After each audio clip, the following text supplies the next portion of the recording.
And am I looking? We're going to figure it out. Okay. Don't stare at me and be like, okay. Hi, everyone, and welcome to It's Not Over, a show where we celebrate people in their second half of life. I know you're 20-something. She's so kind, so generous. Yes. And so full of it. Everyone over 20 is good for the show. So we're celebrating transitions, strong women and men, although the men didn't really do well. No one wanted to watch the men. Stick with the women. Okay. Exactly. That's my approach. But So yes. So today we have my friend, Laura Steckler, who is here from Steckler Wealth Management Group with Raymond James. Yes. So Laura came to me from a mutual friend. She helps women, because I notice with my clients, many women, as they are going through divorce, especially, are very little information or what to do or how to feel or the relationship with money. So when I heard what you do, and I know you not only work with women through divorce, but that happens to be something you're comfortable doing. So you're going to share some stuff with us today because all of my listeners want to know. Okay. So let's do it. This says, who is Laura? Well, that's a big question. Okay. That will take beyond the length of the podcast. Okay. There's going to be a button to stop, yes, I think. Yes. Okay. So for anyone that hasn't met you, how would you describe what you do? I help people achieve their life goals. Mm-hmm. And I know that sounds like a big statement, but in essence, that's really what I believe my team and I do in our financial planning practice. We're sitting down with people. We're trying to get a handle on what's keeping them up at night, what their goals are, what transitions they may be moving into, as you mentioned, whether it's divorce, whether it's retirement, whether it's a loss, whether it's other family changes, and figuring out how we can best support people in moving through different stages and phases. What are the things you see when someone comes to see you? What is the scariest thing, if there's a scariest thing that is you're seeing across the table when someone first comes to meet with you? So it's a good question. I think it's different when dealing with divorce, as I specialize in divorce, but if we kind of zoom out a little bit initially, regardless of people's level of wealth, I really see that a lot of people are concerned at times about longevity. Yeah. People are living longer and people want to live more quality-oriented life. People certainly don't want to outlive their assets, and people want to make sure that they're going to be able to sort of live their best lives. Like one of our taglines, we always say, we want to help people achieve a life well planned. So That's beautiful.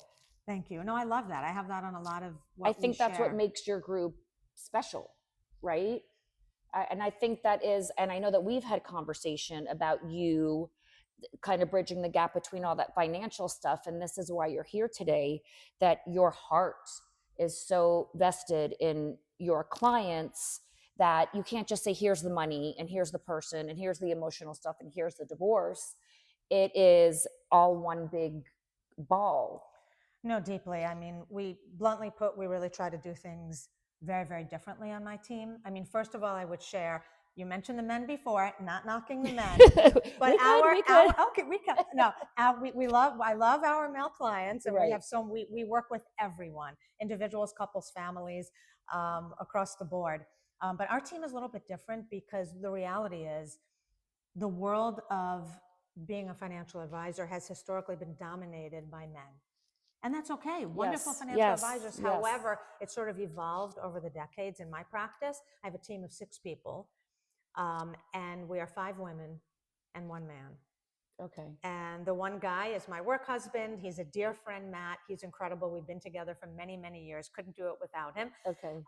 But I'm very proud of the fact that I've cultivated a team of very, very bright, talented, empathic, dialed-in female professionals who are able to help our entire client base, again, move by design. By design, for sure.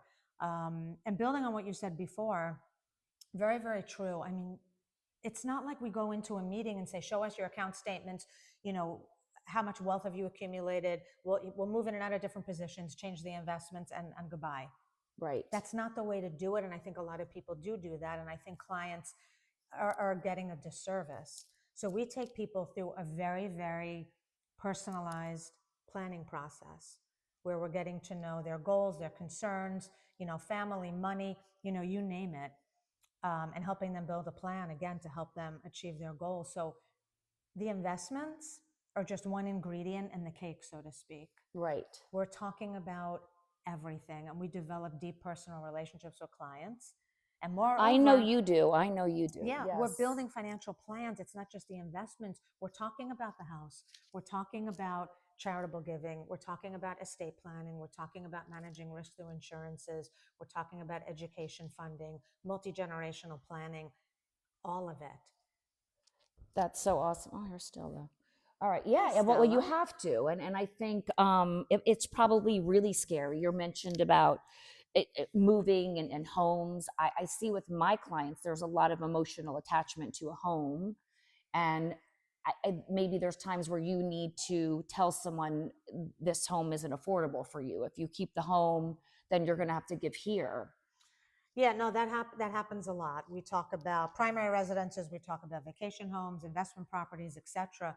And we have pretty sophisticated tools where, in a very relatable, down to earth way, we can help people figure out what the financial impact will be of making certain decisions. And there's so much about money that has nothing to do with numbers. Correct. There's a whole You are branch so right. called behavioral finance, and how people were brought up affects their views about money, affect how they think about it, about the choices and decisions that they make. So when I'm sitting with people, we're really taking all of that into account, because again, it's not just about the numbers, and we deeply recognize that on my team for sure. Probably the culture also, the culture that people come from, or do people come and see you like before? Do you suggest people come see you before divorce, before that happens? You're asking such a good question. Thank you. So on our team, for me personally, being a certified financial planner, I'm also a certified divorce financial analyst, which I think are very, very important for people to connect with when thinking about a divorce. It's very important to get the right advice, whether it's me or whether it's someone else. Right. Very important to have the right experience, background, etc. I encourage people to come to me as soon as possible. We have a lot of relationships with forensic accountants, traditional CPAs, family attorneys, mental health professionals, etc. People you trust that you work with. Absolutely, okay. Yes. That's and good. people That's who a team you want. Sure, and people who make introductions to our team to support their clients, or we're referring out, etc. And I've done a lot of education over the years, because people tended in the past to have come to see me when maybe they're at the end Right. of the process, Right. when the settlement agreement is almost finalized, the person's getting whatever they're supposed to get in the agreement, assets need to be transferred, and the person's like, okay, well, what do I do month one? What I've always said is that people can benefit so much from having a conversation early on, because there's so much anxiety, there's so many questions, and the sooner people come in for a consultation and have a sense of the ways that we can support them through the process, regardless of stage, it can be incredibly valuable for people. Yeah. Not just on the financial front, and even though I'm not a therapist, on the emotional front. And I know we spoke about that before. Yes, we did. That there's so much emotion involved right. in divorce. So right. to help reduce some of the anxiety, some of the unknowns, because as you well know, specializing in what you do, divorce is by far, of course, one of the biggest and deepest. And moving. Yes. Divorce, moving, Yes. money. Yes. And sex. Yes. Okay. Yes. Yes. Okay. All of it. Yes. Vitally important. Mm-hmm. Lots of different stages and phases Yes. throughout that. And divorce is definitely up there. So for me to come in and try to assuage some of the anxiety, answer questions, take a look at the big picture. I collaborate with family attorneys, forensic accountants all the time. Should be a team. Yes. It should be a team, it Laura. is critical. It really is. And yes. a lot of people don't have that. So while we work with everyone, I'm particularly passionate about working with women transitioning into and through divorce, giving nice. a tremendous amount of support, guidance, expertise, while letting the professionals do their thing, the divorce coaches, the accountants again, and of course the attorneys, but being a solid support, which can make a tremendous difference. Like, how is a woman going to know, to your point about the house? Yeah. How does someone know? I mean, the accountants and attorneys are vital, but people need financial planning numbers run, very goals-based, to see, does it make sense to keep the house, like you were alluding to? Which type of accounts do people want? Let's take a look at the insurances. Let's look at the estate planning in collaboration with the estate attorney and figure out how to create a plan where women can feel empowered, Yep. where women can feel like they have a sense of control, and when women feel like they have their own team. Yes. Because I mainly work with couples in long-term marriages. Okay. 25 years plus, significant wealth has typically been accumulated through the marriage. Right. Kids are out of the house. Yeah. They're in this big, beautiful home. It should be party time. Yes. But it's not for people. No, people aren't as happy. And what I've seen over the years, and I'd be interested in your thoughts as well, people want to be happy. And to see a path for how that can happen financially for them can be so liberating and freeing for a lot of women. A lot of women don't necessarily see what the options are. And I try to just shine a light on that and give people a sense of confidence as they move into this next stage of life. Well, that's power. I think that's power, to know what you have, to know what to invest. I see a lot. I don't know if you see it a lot too. A lot of people wait till they're older, or their retirement's coming, or because it's the way, going back to what you said, it's the way their parents did it as far as planning their future. And then I think, tell me what you think, I think people start to question their own mortality. Like it's something that old people do, older people do. And I'm young and I'm going to live forever. And I think that's sparks in people when it comes to finances. It's like, could be maybe an icky type feeling. Yeah, I mean, I think people want to feel secure. Yeah. And I think, and I know that the financial planning process that we take people through gives them a tremendous sense of clarity and confidence, again, to make those important life choices. Whether I'm sitting with someone who's widowed, who's contemplating retirement, which we specialize in retirement income planning with a tax efficient lens, and very heavily in the divorce space for many years. Like, I'm really passionate about it. And to sit with someone who's scared, who doesn't feel empowered, who feels perhaps a little lost in certain areas. I'm sure. And to help, again, bring some clarity to that. And I see it sometimes in a woman's eyes, sitting in my office, presenting a financial plan and showing her what's doable and that she's going to be okay and that we're going to be there by her side going forward. I see almost the relief in a way.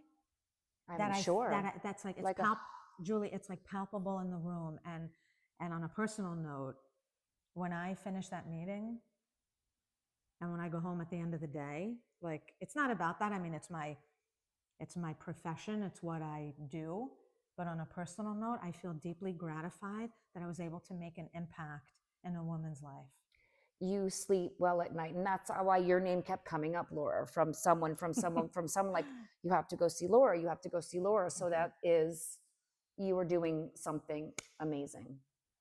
Okay, now let me ask you, because I know my listeners are going to want to know, if there is there advice you can give to someone who is maybe out of the loop about their finances, or just to help them ground level what they could be doing now to make that transition better?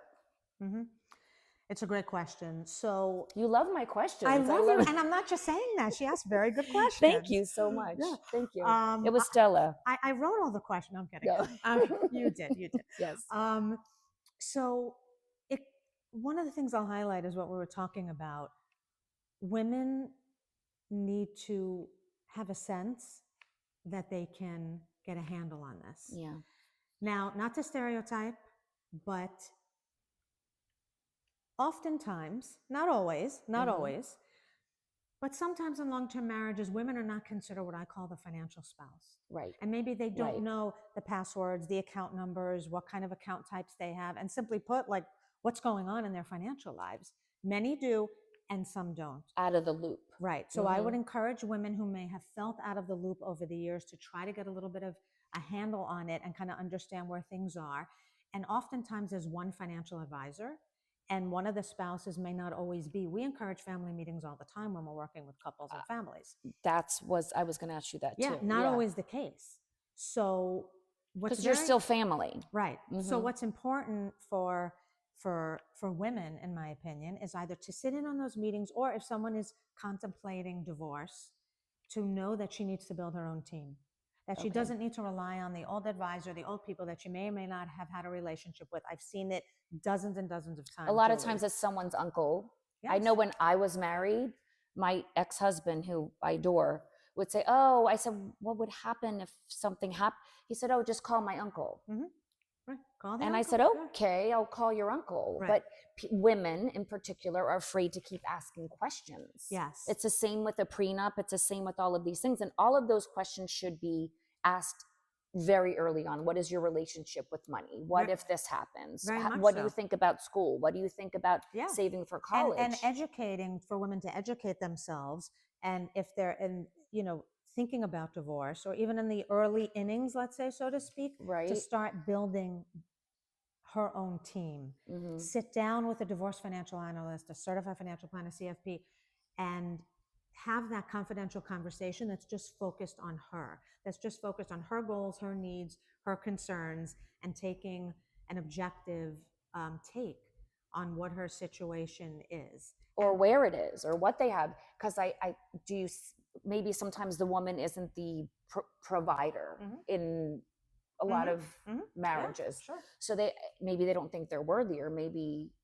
Right. And that's something I try to impart, that it's that women, no matter what, can get the information, can understand what's going on, can have the confidence to move through and forward into the next stage, and to advocate for herself. That's a really important thing that I would mention, because there are times in the divorce process, as you've seen with your clients and I do with mine, where we have to kind of, say, listen, you may want to go back to your divorce attorney and follow up with that, or ask that question to the accountant and get some clarity on that.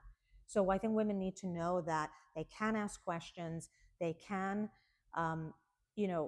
get clarification on things, and sort of stand up for what they want and what may be in their best interest. And this is why you have a team. Yeah. Early on. Yes. And I know you do, but I want my listeners to know, once someone does pick you up as an advisor and you're helping them with all of these things, thank you. Do you meet annually? What is your availability in between that first meeting and as you follow them with their finances? It's a great question. So on my team, we're not cookie cutter. I know that. That's why you're here. I think it's so amazing. We need more of that. We're not saying, okay, this is how often you have access to our team. This is how often we're going to meet. Absolutely not. We custom tailor a platform for what's comfortable for our clients. Now, I will say that in the divorce process, people need me/us a heck of a lot more than perhaps when things are kind of, flowing, from year to year. Perhaps, of course, we have regularly scheduled meetings. But when someone's going through a divorce, we're all hands on deck. I'm literally available every day. Things are coming up. Something comes up in a mediation. A document was produced. There's a settlement agreement that's put forth.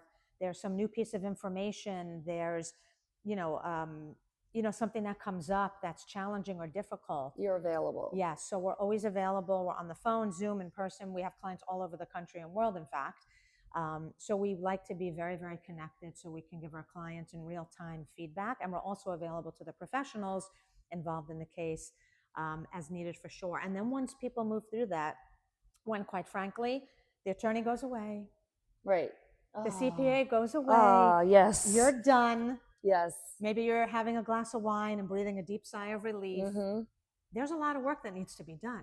Assets need to be transferred, beneficiaries updated, estate, so many things that need to happen to set this person up to be successful going forward. So that's when we kick it into high gear. We swing into action. We do all the heavy lifting for our clients, make things as seamless and easy as possible. And then I ask my client. I feel like you'd move someone in your house. No, I really do. well, I genuinely can they cook? do. Because I admit that's not a strength, not a strength. So if That someone should be a can cook, question. Okay. she's invited, whoever's Okay. invited. Okay. And a little cleaning maybe, I don't know. Okay.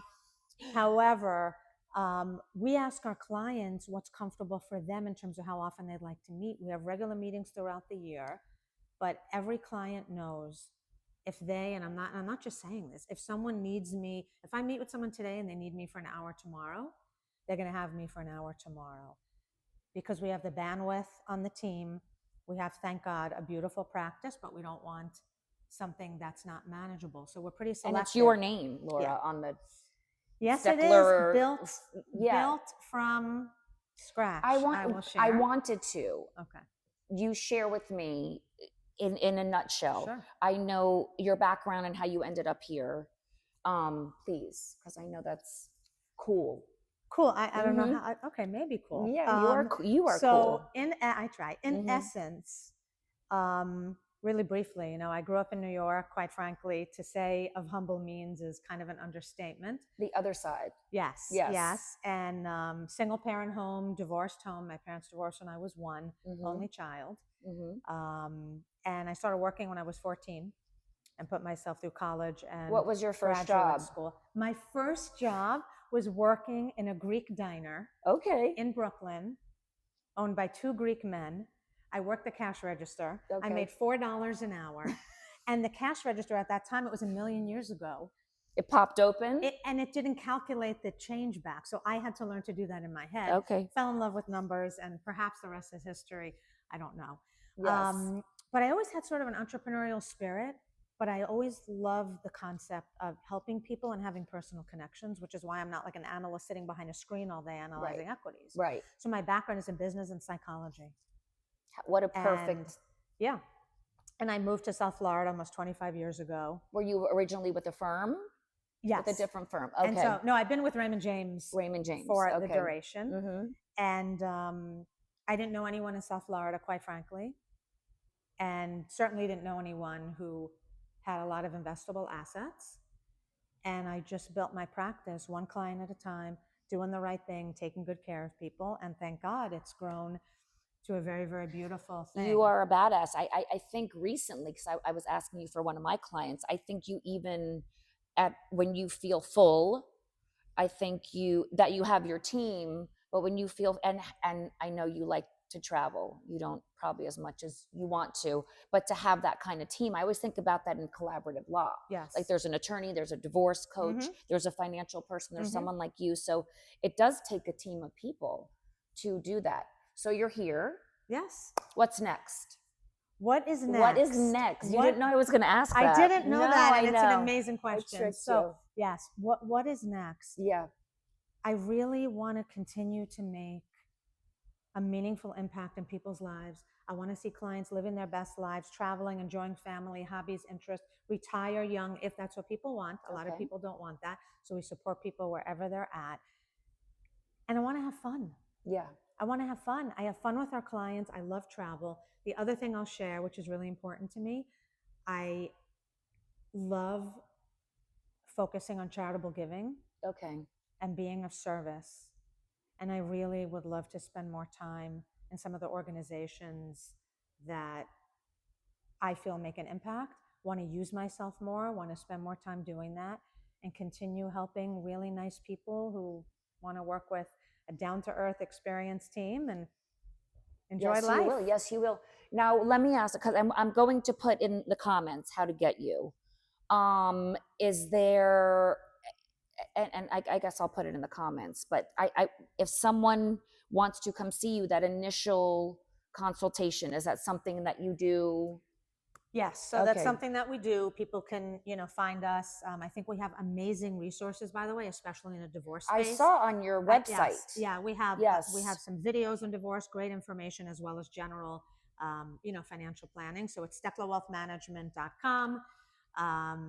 Of course, Laura Steckler, people can reach out. Happy to do a complimentary consultation, get a feel for where they're at. And it's a mutual thing, right? Like just like this conversation. Of course. It has to be a good fit for the prospective client, and it has to be a good fit for us as well. I will tell you, all of our clients already have an advisor. but they want a fresh, objective, unbiased looking at the whole perspective. person. Yeah. It's so I always important. use the word holistic all the time, which is Holistic. not a financial word. It's not a No. financial, but I use it all the time Beautiful. because it resonates with me. We Yeah. do holistic, comprehensive financial planning. It's a real person in front of you. It's Yes. not accounts. It's Yeah. not No, money. and every It's investment completely agnostic in terms of the investments. It's what's in the best interest of our clients and their family. And I think people really, really feel that. So happy to have a conversation, even if it's just to give some advice, some guidance, answer a question. And if it makes sense to continue the conversation, great. If not, then hopefully I helped in some way. That's why you're a badass. Thank you. You didn't know I was going to say that. I didn't know, and you're a badass as well. Thank because you. Very briefly, this is not a whole conversation on divorce coaching, but I am a huge proponent of people having a divorce coach in the process, because your voice, and I'm not just saying your voice, as supportive as I can be in my role, your voice is very different and unique than mine, than the accountant, right, and of the attorneys. And you are in a unique position to help empower people and take people through that process in a very unique way. And I see it all the time. And it's very clear to me when a client can benefit from working with a divorce coach. Maybe they're feeling a little bit lost, or something is missing in the equation. right. And then I have an opportunity to say, listen, it's not about more cooks in the kitchen. It's about having this key person help you through one of the most challenging transitions in your life. Right. Well, thank you. Yeah, it is. I hear it a lot. It's something that a lot of men too, wish they had during their divorce. Yes. That kind of support. So we're one big happy family. Yes, we try. Okay, so I'm going to put, thank you so much. No, of course. Thank you for having me. Of course. You're going to come back. Okay. So thank you for joining us, everyone. I'm going to put Laura's information in the comments. Share this with someone that might benefit from all this information, plethora of information. And I wanted to thank you guys for joining us. Have a great day. Thanks for joining us. Bye.